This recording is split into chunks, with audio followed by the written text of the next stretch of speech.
Elon Musk announces the purge of independent media. He says only MSM will have freedom of reach.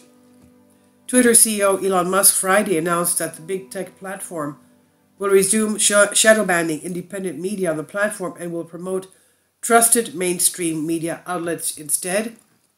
Quoting Anti-Defamation League CEO Jonathan Greenblatt, Musk declared that Twitter's new policy is freedom of speech but not freedom of reach. He said in his tweet, new Twitter policy, freedom of speech but not freedom of reach. Negative hate tweets will be max deboosted and demonetized, so no ads or other revenue to Twitter. You won't find the tweet unless you specifically seek it out, which is no different from the rest of the internet. New Twitter policy is freedom of speech, but not freedom of reach, he said.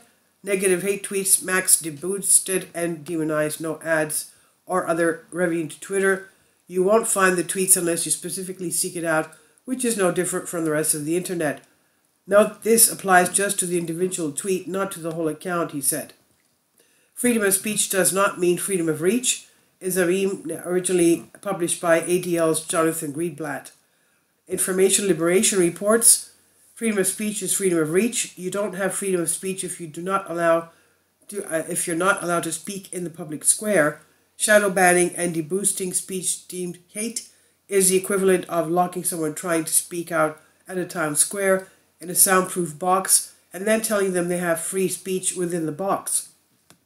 Just because speech and reach rhymes does not make it sound logical. Of course, Greenblatt gave Musk no credit for echoing their views and instead whined about how he's not doing enough to censor anti-Semitic sentiment on Twitter. ADL is teaching school children across America that only Caucasians can be racist, putting out in media the lie that right-wing white extremists are America's biggest terror threat. Musk was asked whether he would be restoring Alex Jones to the platform. He responded simply, no. ADL last month threatened Musk with dire consequences if he replatformed dangerous individuals like Alex Jones, Nick Fuentes, Steve Bannon, Andrew Tate, and David Duke. Nonetheless, Musk posted an open poll on Friday asking whether he should reinstate former President Donald Trump, and the vote was yes 59%, no 41%. Vox Populi, Vox Dei, Musk stated, the voice of the people is the voice of God.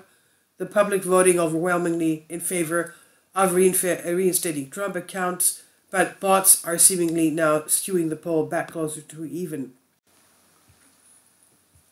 According to media reports, Musk did restore the accounts of the Babylon Bee, Kathy Griffin, and Jordan Peterson. After being given his account back, Peterson immediately called for all anonymous users to be blocked from posting with the real verified people. Former Twitter CEO Jack Dorsey said it would be a big mistake. Verification through the payment system plus phones, but allowing pseudonyms is the least bad solution I can think of, Musk responded. Musk's policies are in many ways worse than before the takeover, but they're simply not being enforced because most of Twitter's employees have either resigned or been fired, making the site overall better. This is by Sean Adderton by News Punch. Please leave your comments. Thank you for your support. Kindly support my Patreon account. The daily posts are 5 videos daily, and they are totally different from what I have on my YouTube channel. Thank you so much for your support and that you find all my content so interesting. You'll find the Patreon account details in the description box below.